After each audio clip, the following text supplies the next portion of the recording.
Hello friends, this is Rahad here. Today I am going to talk about what is potential energy and its formula derivation. Let us start with an example. Let us take a basketball and hop it.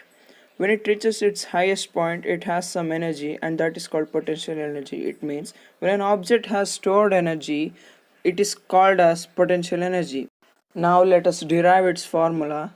Here we have its height. Now let us go to the work.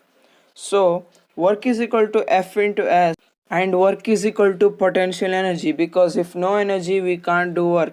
So potential energy is equal to F into S. Now we can say that it has some height, so we can also convert displacement into height. So we can say that work is equal to F into H. If we want to derive force, force is equal to mass into acceleration.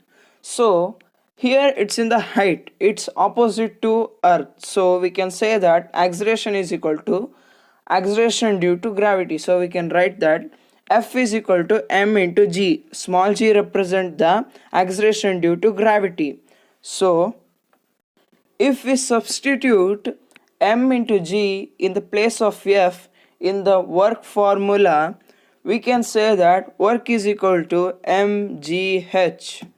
And we have also proved that work is equal to potential energy. So we can write that potential energy is equal to mgh. I hope you understood. Thank you for watching.